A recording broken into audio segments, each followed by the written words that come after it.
Tout savoir sur la construction des URL en SEO. Si tu ne me connais pas déjà, moi c'est Jean-Marie Evin et je suis consultant SEO en freelance. Donc dans cette vidéo, on va voir l'importance justement de la construction des URL. Est-ce qu'il faut ajouter des mots-clés dedans ou pas? Et est-ce qu'il faut ajouter les pages parentes, voire les catégories justement dans les URL? Si oui, sinon pourquoi?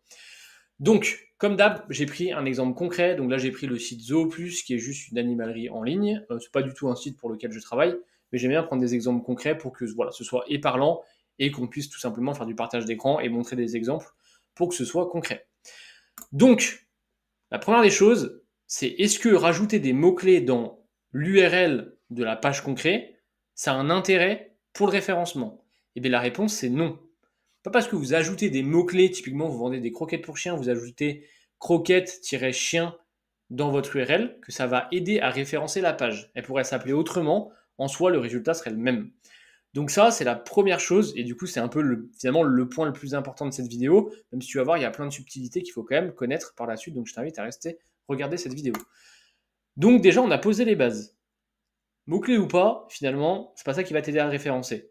Mais pour moi, il y a quand même une logique à avoir. Cette logique, c'est quoi? C'est pour moi que l'URL, elle puisse être devinée. C'est-à-dire que ce soit hyper logique. Je reprends un exemple. Si, par exemple, on vend des croquettes pour chiens, pour moi, l'URL, si on parle de Zooplus, ça devrait être zooplus.fr/croquette-chien/. C'est tout. On va pas mettre croquettes pour chien, Zooplus. Voilà, on va pas faire de fioritures, on rajoute juste les mots les plus importants. Encore une fois, c'est pas ça qui va aider à se référencer, mais pour moi, c'est quelque chose qui doit être logique et qui doit presque du coup se deviner. Le deuxième point par rapport à ça, c'est qu'il ne faut pas ajouter de caractères spéciaux. Donc on ne met pas d'accent, on ne met pas par exemple de caractères spéciaux. Je te donne un exemple, il y en a qui, j'avais déjà vu mettre le petit C de copyright. Le C avec un rond autour là, qui est un caractère spécial. Le problème si on met ça, c'est que sur le navigateur, ça va pas être bien interprété. Et du coup, on va avoir en fait une suite de caractères qui va être ajoutée à la place. Donc ça va pas forcément être très esthétique. Ça pose pas de problème à ma connaissance, mais en tout cas, ça n'a aucun intérêt. Donc, il faut rester vraiment sur des choses du coup basiques. Donc, ça, c'est le deuxième point. Et par rapport à tout ça, donc maintenant, on a vu un peu comment on écrit son URL en soi. Maintenant, il faut qu'on se dise, bah voilà, est-ce que on met les catégories, les pages parentes dans l'URL? Je te montre directement sur le site de Zooplus. Donc là, si on tape zooplus.fr, si on va dans la catégorie croquettes chien, voilà ce qu'on obtient. On obtient zooplus.fr/shop, parce qu'on est sur la boutique, /chien, parce qu'on est dans la catégorie chien, /croquette-chien. Pour moi, c'est pas un choix judicieux d'organiser finalement ces URL de ce format-là. Pourquoi? Parce que si demain, par exemple, ils changent de technologie pour faire leur site internet, ils auront sans doute plus de rubrique shop déjà. En plus, on pourrait par exemple se dire que voilà, maintenant, Zooplus, on va par exemple mettre, je sais pas, hein, je donne vraiment un exemple comme ça, mais une partie mammifère, parce qu'ils vendent voilà, des choses pour les poissons, etc. Et après, on va avoir la catégorie chien. Et bien, si par exemple on faisait cette modification-là, ça voudrait dire que là, on retrouverait un /mammifère, /chien, /croquette-chien, par exemple. Ce qui est pour moi pas optimal. Pourquoi? Parce qu'en fait, dans un cas de modification comme dans l'autre, on va devoir modifier l'URL et donc faire des redirections 301 qui va du coup impacter finalement le référencement, le temps que Google prenne bien ça en compte.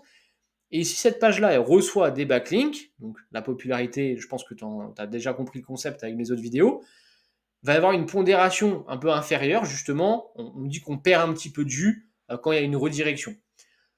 Donc, pour moi, qu'est-ce qu'il faudrait faire très concrètement? Il faudrait avoir des URL qui seraient intemporelles et qui seraient aussi toujours voilà, logiques. Donc, très concrètement, qu'est-ce que je ferais?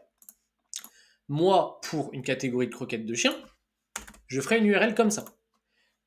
Peu importe, après à terme, la catégorie croquettes de chien, si on la rangeait même dans une autre catégorie mère, etc., on n'a pas les catégories d'avant dans l'URL, donc on n'aurait jamais besoin de faire de redirection. Voilà un peu l'idée. Donc ça, c'est pour les catégories. Donc finalement, ça répond. Est-ce qu'il faut ajouter les catégories parentes, les pages parentes dans l'URL? La réponse, c'est non. Deuxième exemple, pour que tu comprennes bien, pour les produits. Là, si je vais tout simplement sur un produit, on retrouve le même schéma. shop chien, croquette chien, Carnilove parce que c'est la marque du coup de croquettes. Et après, on a même chien adulte parce qu'il doit y avoir peut-être chien adulte et jeune chien. Et après, on a le nom du produit que moi j'aurais appelé par exemple Carnilove-fraîche-adulte-poulet-lapin. Donc eux, ils l'ont appelé par un numéro voilà, qui doit correspondre à quelque chose chez eux.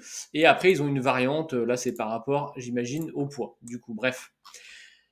Et bien là, c'est pareil. Imaginons que ce produit-là, on veuille le mettre dans une autre catégorie à l'avenir. Typiquement, voilà, on les croquettes, on enlève, il n'y a pas de raison de le faire, on est d'accord, hein, mais on enlève les catégories par marque. On s'arrête juste voilà, à croquettes. Et bien du coup, cette URL-là, pour ce produit-là, elle changerait.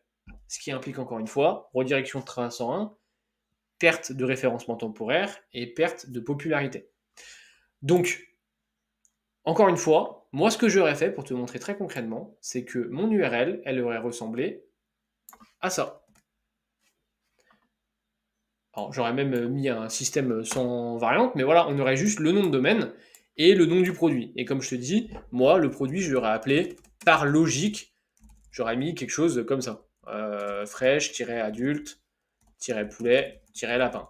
Voilà. Et pour moi, ça, slash ou pas à la fin, ça dépend de votre site, comment vous l'avez construit au début, vous gardez toujours ce même principe-là. Et pour moi, ça, c'est une URL qui est bien adaptée pour le SEO et qui vous permettra, peu importe si vous réorganisez votre catalogue produit, si vous changez de CMS, vous faites une refonte, etc., d'avoir, entre guillemets, un format d'URL SEO bulletproof, c'est-à-dire qu'entre guillemets, il ne vous causera du coup jamais de soucis. Donc voilà, on a fait le tour un peu pour les URL. C'est une vidéo très simple. J'espère que ça a répondu à vos questions, mais ça a surtout tout débunké un point qu'on entend souvent, c'est-à-dire il faut absolument mettre ses mots-clés dans l'URL. Non, ça ne change rien, c'est pas ça qui va avoir un impact. Donc voilà, j'espère que cette vidéo vous a plu. Si vous avez des questions, des remarques, n'hésitez pas à les mettre en commentaire. Si vous avez des besoins en SEO, n'hésitez pas à me contacter. Vous avez tous mes liens dans la description. Et je vous dis à la prochaine dans une prochaine vidéo. Ciao!